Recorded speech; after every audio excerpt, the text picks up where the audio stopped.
book is written for my heart. I think one of the characters could have been me. Which one? Not Joseph, not Gopi, be the princess. Well, when I started writing, the characters and the narrative kept flowing. I don't know why, and I felt compelled to just to write it. It was a sort of a compulsion. It was sitting somewhere inside me. That's what I felt about this book, and it was difficult to write it because it is about my own religion, and I was writing about the darkest chapter in Christianity, post-conversions. It's not easy to write about your own religion, and you'll face a lot of criticism. I think already some people don't like the topic. But among my Christian friends, there are a lot of Christian friends who agree that conversions were forced. That was not a good thing to do. And there are others who think this shouldn't be written about. But this is not about. It's not about any religion. It's not against Christianity. If you read the book, the message here is about peaceful coexistence of religion. That religions should coexist peacefully. Like in this book, there is a chapter in which the Father Francisco comes with the keys to the gates of heaven, and he says, "Princess Darshana, take this. No, this is the keys to the gates of heaven. It's a golden key. It's a very nice key." So Princess Darshana says, "Father, I also have the keys to the gates of heaven. Why don't you take my keys? And you also can go to heaven. Both the heavens are equally good. So why what's that, exchange keys? Why should I take your key?" So, but it doesn't happen really that way. This is my imagination in the book. Then when Braganza comes and he tells, Brigadier Braganza comes to Princess Darshana, he says, "Hello, I'm Brigadier Braganza, and I've come to show you a new heaven, and I'll give you a lot of wealth and riches." So she says, "Sorry, I can give the same things. So why do I need yours?" So he says, and she says, "Thank you, Daddy, anyway, for what? Because he's like a father, her father's age. But despite being her father's age, what he does to her is shameful. And after he does that thing to her, because he's a white Christian, he wants to go and have a bath in a tub. He has a bath once a week. But because of the rape, he wants to have a bath again. So it shows the hypocrisy of religion. And if Christ is talking about love, mercy and compassion, this is not the way he wanted it. Not the way it was done. So to me, it was a very cathartic feeling.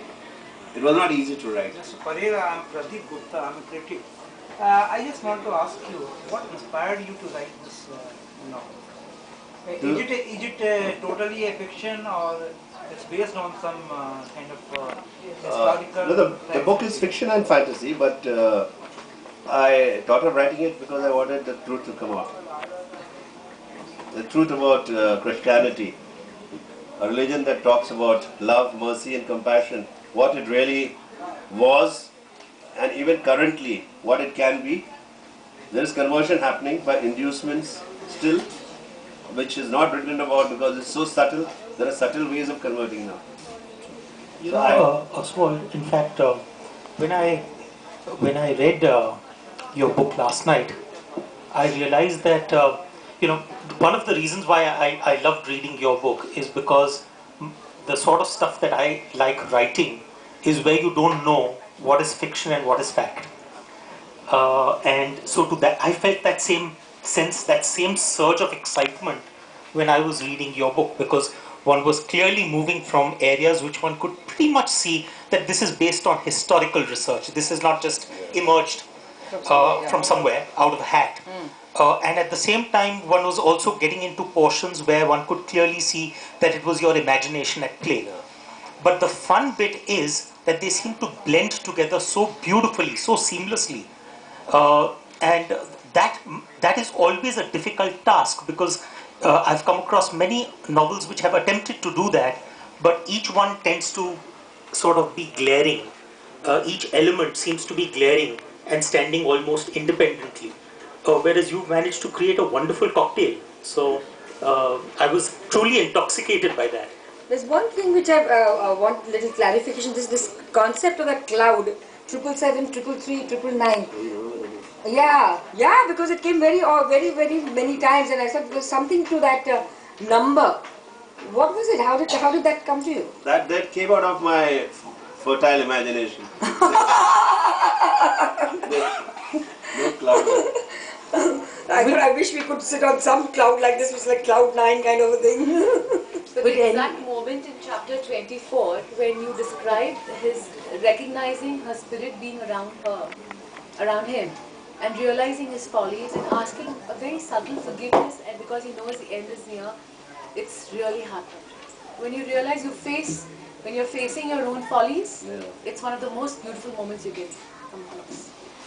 Would any of the other panelists have questions for the author?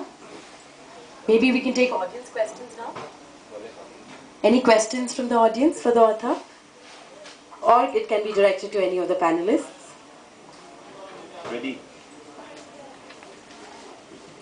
So Mr. Oswald? Actually, I have one more question, which is that while you were actually writing, were you at all concerned? I mean, was there any element of concern on your part in terms of what you were trying to do, or was that completely forgotten and gone to the wind at the time when you were writing, and it only re-emerged at the time when you actually ended up publishing? No, I had when I was writing, it was flowing and I was carried away, so I didn't have any concern. After writing it, I was wondering what will happen. Maybe I'll be excommunicated. Maybe because I must tell you, with most writers, it's that typical old raat gayi baat gayi. So you've forgotten about it by the time you finished. Till it's in the headlines. Till the time you hit the headlines.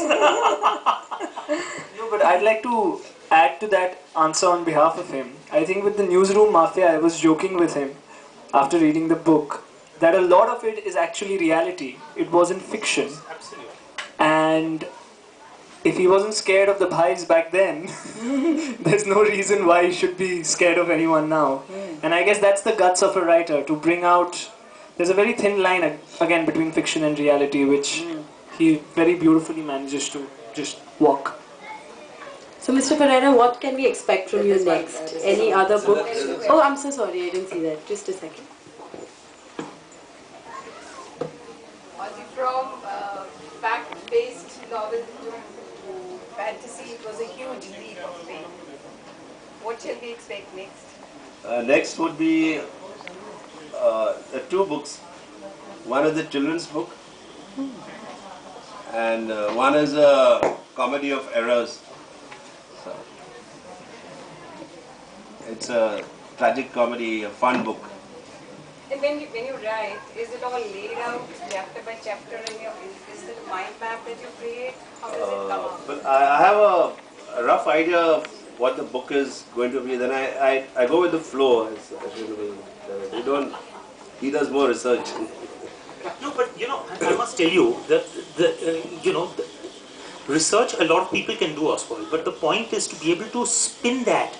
Like, for example, to describe a village, how it would have looked in 1545. Right. Or, for example, what would have been the state of, let's say, a typical domesticated individual who has been married off to a Portuguese woman of loose moral character. I mean, so you do not realize that you are actually reading hardcore research. You still feel it's part of the story. Because you've succeeded in blending it very well. And the changing of the logo trees that keep changing. Yeah. Exactly. Does the plot line keep changing? Does it surprise you, the end product, that this is what you went with and this is the final? Or, I mean, how does creativity come in? Actually, this book I thought I would begin in the 16th century and end in the modern century. But there was so much to write in that century that it ended there. So maybe there'll be a sequel. I have a question for Mr. Sanghi. Since you've been writing so many well-known books, but you started off as a businessman and you still are. So how do you balance the two? Oh God, tell me about it. Actually, Reena, till 7 or 8 years ago, I hadn't written anything that was longer than 1,000 words. That's the truth. And I used to no, never. I hadn't written anything that was more than 800 to 1,000 odd words. I used to get my grandfather was very fond of reading. He had a huge library and he would send me a book every week for me to read. So that's where the reading habit kicked in. But till about 7 or 8 years ago, I hadn't seriously thought about writing at all. And then I went to Kashmir on a short visit, where I came across this particular tomb, which was known as Rawza Bal, or the tomb of the Prophet. And the popular folklore around it was that Jesus lay buried there. And it was a story that just gripped my imagination, and I said, my God, this is a story. And I started reading. At that point of time, I didn't know I was wanting to write a book. I just wanted to read everything that I could. I ended up reading 57 books that year on that particular topic. And I had reached a point of analysis paralysis where I didn't know what was going on. My wife was fed up of me. She said, you don't talk about anything other than that tomb. I mean, maybe it's better that we just give up our lives. We also go and get buried there, because that's the entirety of our lives.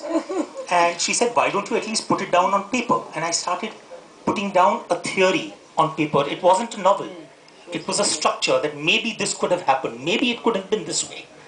And then I realized that the only way that I could actually get that story out was by converting it into a story, into a fiction novel. So that, and when I ended up writing it, it was 8 months or 9 months. For a guy who hadn't written anything longer than 1,000 words, I wrote 102,000 words. So, yeah. Aditya has a question.